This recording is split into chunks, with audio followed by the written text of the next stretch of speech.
Yan, ito yung lugar na dinadaanan namin paakyat. Ngayon, puro bagsak na yung mga puno. Pero yung ilog, hindi siya tulad ng dati na kulay putik. Ngayon medyo kumalma ang ilog.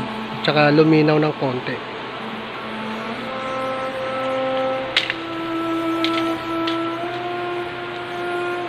Ito.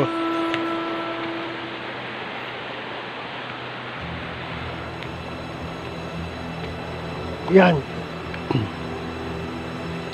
Ito na yung lugar kung saan papunta kami, sa bahay nila Kadori. Yan, maraming bagsak na mga puno ng saging, mga nagtumbang puno ng saging sa taas. Yan, ayun yung bahay na pinuntahan namin nun.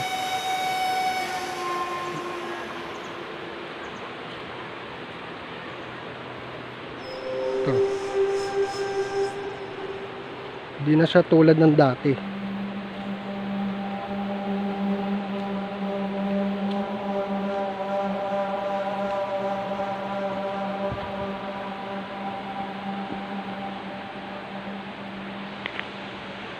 Etong batong malalaki na ito, sabi nila rito, yung kasagsagan ng bagyo, halos hindi na raw makita yan. Kasi kung titignan natin, dito sa likod ko, may mga bakas na mga basura na nanggaling sa ilog. Ibig sabihin, umabot dito yung tubig.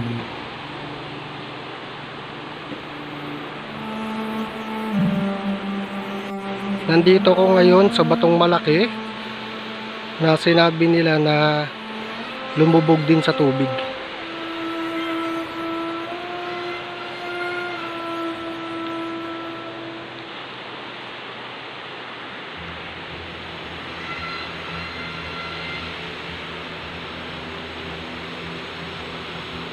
Pero ang kinaganda, yung kulay ng tubig dito, hindi na tulad ng una naming pagpunta na kulay brown.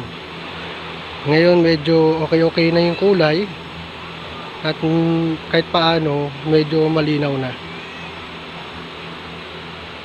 Kaya marami na rin mga naglalaba rito, mga nangingisda, tsaka mga nag-iigib ng tubig.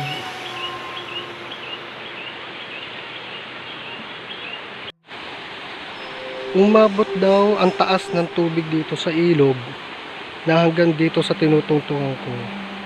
At makikita nyo naman dito sa punong to yung mga basurang sumabit na itinangay ng malakas na agos. Kung titignan ninyo, napakalaki at napakataas ng pagtaas ng tubig dito.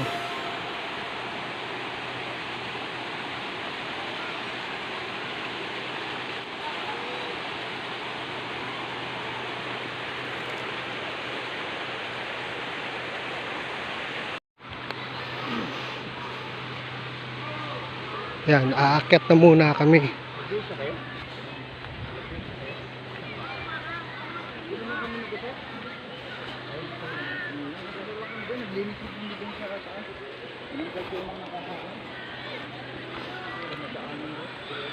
Yan, ngayon ibang-iba na yung yung kulay ng tubig.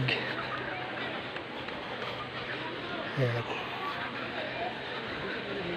Tsaka marami nang naliligo.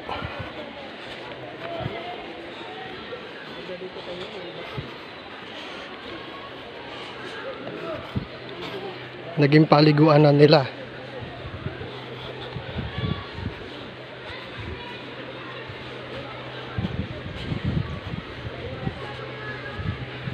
At sabi nila kanina, mayroon daw nalunod dyan. Kani-kanina lang.